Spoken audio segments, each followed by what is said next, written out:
প্রান্তিক মানুষজনকে মাননীয় প্রধানমন্ত্রীর যে স্কিম বিকশিত ভারত জিরামজি, আপনারা সবাই জব কার্ড করে ফেলুন। পুরনো জব কার্ড মানেই তারাই পাবেন, নতুন পাবেন তা নয়। আমরা শিথিল করে দিয়েছি আইন, সবাই জব কার্ড করে নিতে পারেন। 125 দিন আমরা কাজ দেব, গ্যারেন্টেড। আনস্কিল লোকেদের 300 টাকা করে। এর বাইরেও পরিবার পিছু বার্ধক্য ভাতায় বৃদ্ধি হয়েছে, বিধবা ভাতায় 500 টাকা বৃদ্ধি হয়েছে, আগস্ট মাস থেকে কার্যকর হয়েছে।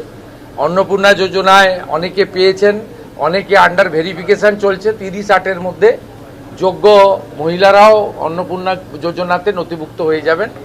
যারা পাওয়ার যোগ্য স্বচ্ছতার ভিত্তিতে তারা পেয়ে যাবেন। এর বাইরেও পিএম কিষাণ বাড়িয়ে দেওয়া হয়েছে, প্রধানমন্ত্রীর 6000-এর সঙ্গে রাজ্য সরকারের 3000। কৃষক বন্ধুর ভেরিফিকেশন শেষ হলে আমরা কৃষি জমি থাকলেই তাদেরকে 4000 টাকা করে দেবো কৃষক বন্ধুতে। তার উপরের যে সিলিং থাকবে তাদেরকে একটা আমাদের করা হয়েছে সিস্টেম। এবং রেশন তো ফ্রি দিচ্ছেন প্রধানমন্ত্রী রাজ্য সরকারের মাধ্যমে। আমাদের নির্বাচন চলাকালীন আটা নিয়ে ব্যাপক অভিযোগ ছিল নিম্নমানের, আমরা আটা বন্ধ করে দিয়েছি, এখন ভালো গম পাচ্ছেন আপনারা। এর সঙ্গে 5 লাখ টাকার ইলেকট্রিক, 5 লাখ টাকা স্বাস্থ্য ফ্রি, আয়ুষ্মান ভারত। 16ই আগস্ট আয়ুষ্মান দিবস ঘোষণা করা হয়েছে, যেটা আগের সরকার খেলা হবে দিবস করেছিল।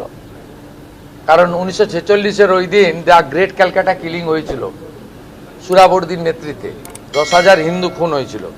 আমরা ওই দিন আয়ুষ্মান দিবস করছি এবং সেই দিন আয়ুষ্মান ভারতের কার্ড বিতরণও শুরু হবে।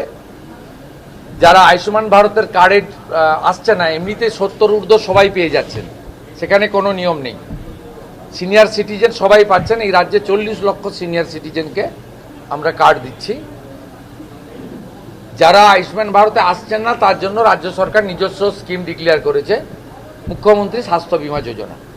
আয়ুষ্মান ভারতের মতোই গোটা ভারতবর্ষ জুড়ে 5 লক্ষ টাকা পর্যন্ত আয়ুষ্মান ভারত যে যে হসপিটালে বা প্রাইভেট হসপিটালে, গভর্নমেন্ট হসপিটালে পান, সেখানে সেখানে মুখ্যমন্ত্রী স্বাস্থ্য বীমাতেও 5 লাখ টাকা পর্যন্ত চিকিৎসা।